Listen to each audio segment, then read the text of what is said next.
pegar na mão, ficar junto, olho no olho.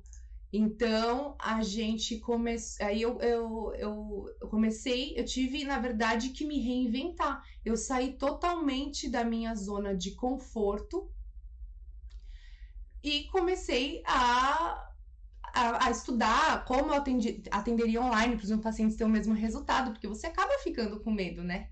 Você atende a pessoa pelo celular, por um aplicativo.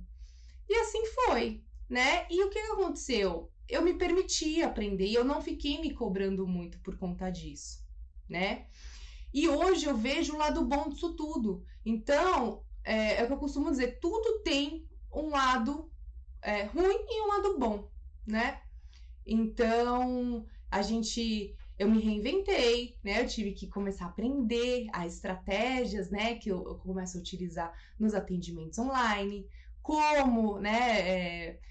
Fazer com o paciente, como aplicar tudo, porque eu quero sempre trazer a mesma consulta presencial para os meus pacientes online, que eles tenham as mesmas experiências. Então, eu me reinventei, eu saí da minha zona de conforto e hoje eu vejo o quanto isso foi bom, né? Porque hoje eu atendo pessoas de todos os lugares do Brasil, eu atendo pessoas fora do Brasil, então até brinco às vezes, né, no Instagram, agora eu tô viajando, hoje eu fui pra França, amanhã eu vou pro Canadá, né, pros Estados Unidos, então, pro Japão, então você acaba conhecendo muitas pessoas, você acaba abraçando muita gente e vivenciando, né, experiências de cada lugar, costumes, hábitos, né? Principalmente nessa questão alimentar. Então, olha quanta coisa isso me proporcionou, né? A consulta online. Então, e essa minha ansiedade foi claramente controlada por conta disso. Então,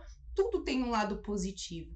Então, sempre veja o lado positivo e tente sempre fazer da melhor forma, sem se cobrar muito. Isso é muito importante. A gente tem que ter um controle, né, do que nós estamos vivenciando e saber contornar da melhor forma possível. Sempre, gente, fazer o que tem que ser feito. Não tem jeito, a situação tá ali e nós temos que nos transformar, né?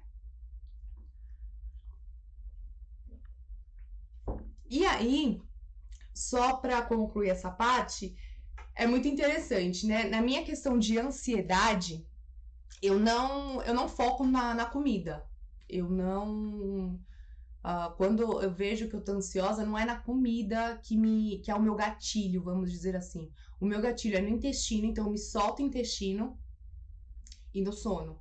Então eu deito. Nossa, aquela época eu ficava a noite em claro, só pensando, né? O que que eu vou fazer? Como é que vai ser? O que eu vou fazer? Como é que é assim, assado?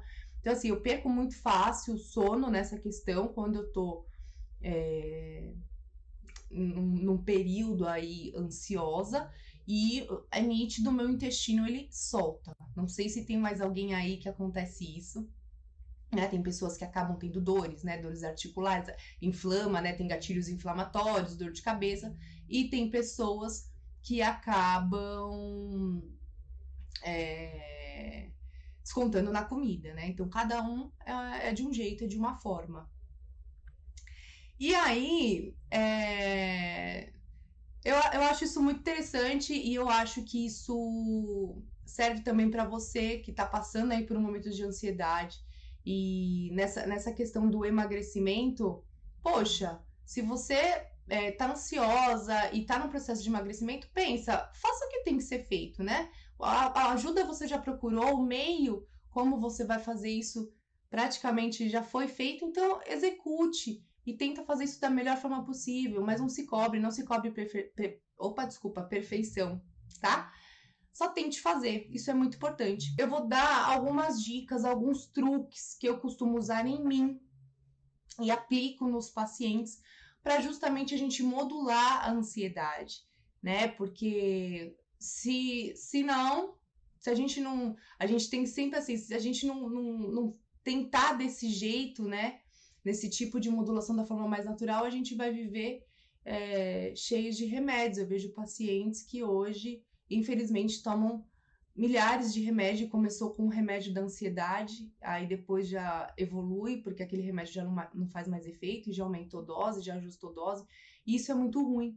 E com estratégias, né, a gente já conseguiu, provavelmente tem paciente meu aí que a gente conseguiu tirar remédios controlados para ansiedade e depressão, justamente com estratégias de melhorar funções hormonais no nosso corpo, tá? Então, assim, gente, não tem como a gente falar de questão de ansiedade sem pensar no intestino, tá?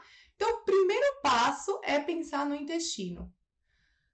Nosso intestino é o nosso primeiro cérebro, tá? E ele é o responsável por produzir a serotonina, que é o hormônio do bem-estar, né? Então, se você não tem uma saúde intestinal boa, você não vai produzir níveis adequados de serotonina, tá? E você não produzindo os níveis adequados de serotonina, você vai elevar os níveis de cortisol, tá? Que é, para quem não sabe, o hormônio do estresse. Você elevando esse cortisol, esse hormônio do estresse, você vai gerar mais ansiedade, irritabilidade, tá? E vai aumentar principalmente a gordura abdominal e não vai emagrecer de jeito nenhum. Mulheres, principalmente, tá? Homens também, mas mulheres que têm cortisol alto não vão conseguir emagrecer. Não tem como, tá? Porque você fica ansiosa e fica estressada, aí intestino não funciona, aí vem aquela frase que eu gosto de falar, que eu sempre falo quando eu falo intestino, você fica enfesada porque o intestino não funciona direito, você fica enfesada de fato, e aí vira um ciclo vicioso e nada parece que dá certo, e você não sai desse peso, provavelmente até aumente alguns gramas aí, né?